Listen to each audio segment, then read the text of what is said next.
I had been on the night rotation for 11 days straight when they moved me to the Imperial Ward. Nobody told me why.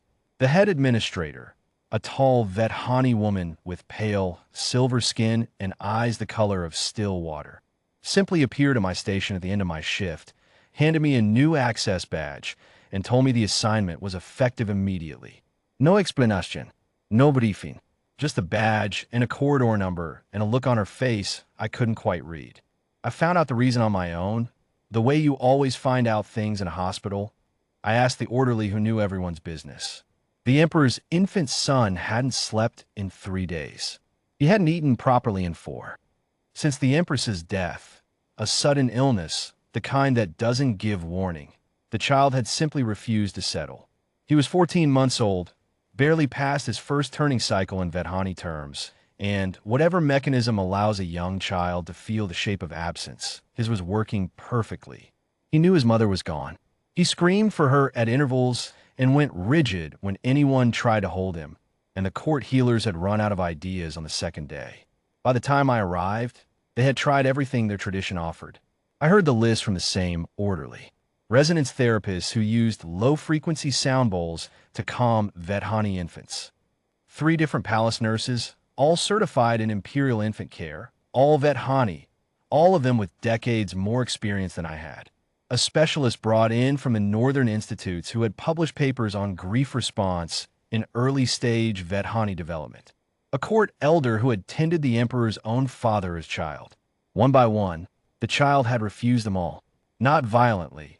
He wasn't a violent baby, but with a kind of weary, exhausted certainty, as though he had already decided that whatever he was looking for wasn't in any of those hands, and he was simply waiting.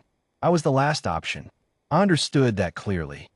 I was human, I was on the night rotation, and I was in the polite mathematics of imperial desperation, someone they had nothing to lose by trying. I didn't take it personally.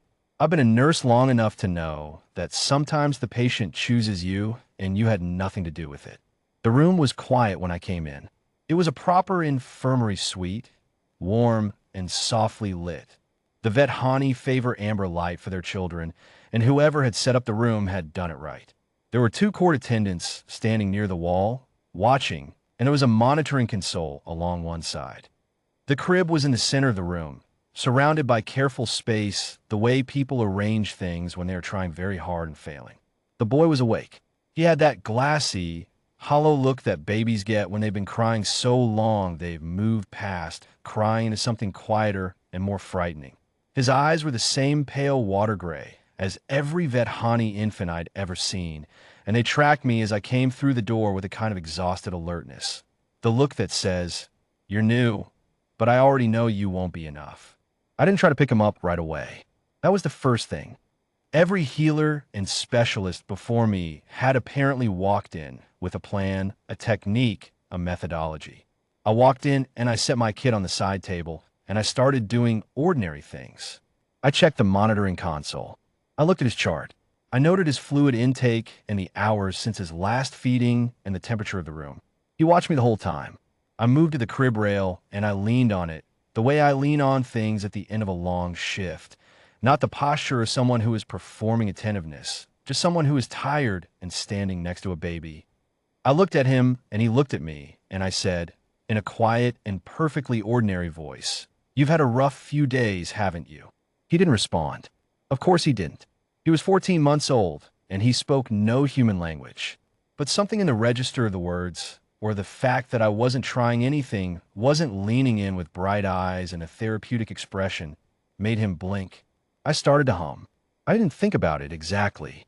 It was the kind of thing you do when you're tired and doing routine work and there's a baby nearby.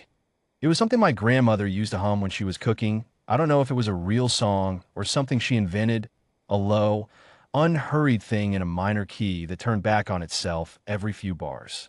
I'd had it stuck in my head for 20 years without knowing the words or the title or whether it had either. I hummed it while I made a note in his chart. I hummed it while I adjusted the amber light by a fraction. I hummed it while I pulled the small supply kit from the side table and laid out what I'd need for his midnight check. Nothing urgent, just the standard things. He was quiet. I noticed it the way you notice a sound that stops by the absence, The low, intermittent keening that the chart described as near constant had simply ceased. I didn't look at him immediately. I kept doing what I was doing. I hummed the turn in the melody, the place where it drops a fourth and settles, and I heard a sound from the crib that was not distress. A small sound. Curious. I looked over. He had pulled himself to sitting, the way babies that age do when something has caught their attention, and he was watching my face with his pale eyes very wide and his brow furrowed in the particular concentrated expression of a child who is trying to work something out. I kept humming. I move a little closer, slowly, the way you move near a bird you don't want to startle. I leaned on the crib rail again. He reached up and wrapped one small hand around my finger, the way they do, without apparent intention, a reflex that becomes a habit, and he leaned his head against the rail and closed his eyes. I kept humming. I didn't move. My back ached. The room was very quiet except for the low melody and the soft sound of the monitoring console, and after a few minutes, the slow and even breathing of a sleeping child. One of the attendants made a sound. Ich glänzte her.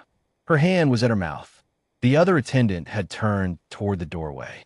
I looked at the doorway. The Emperor was standing there. I knew who he was from his portraits. Every human staff member on the station knew his face. He was taller than I'd expected, and he was not wearing any formal garment. He was in what looked like sleeping clothes, plain by imperial standards, and he had the look of a man who had been awake for 3 days and was no longer performing composure. He was simply a father in a corridor, looking at his sleeping son. He looked at me. I didn't know the right protocol.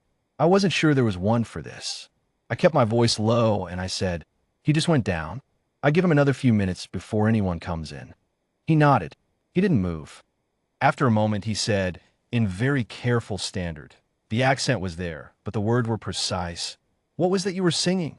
"Humming," I said. "Something my grandmother used to do. I don't know what it's called." He was quiet for a moment. He looked at his son. "My wife used to hum to him," he said. "I did not know what she hummed. I could not replicate it." He paused. "Whatever you did, it was close enough." I didn't have anything to say to that. I looked at the baby, who was sleeping with his cheek pressed against his own fist, and I thought about my grandmother in her kitchen and the way that melody had lived in the back of my head for 2 decades doing nothing until tonight. "I'd like you to stay on this assignment," the Emperor said. "Permanently, if you're willing. Resident nurse for the nursery. Whatever the compensation requires." I thought about the night rotation. I thought about 11 STR/.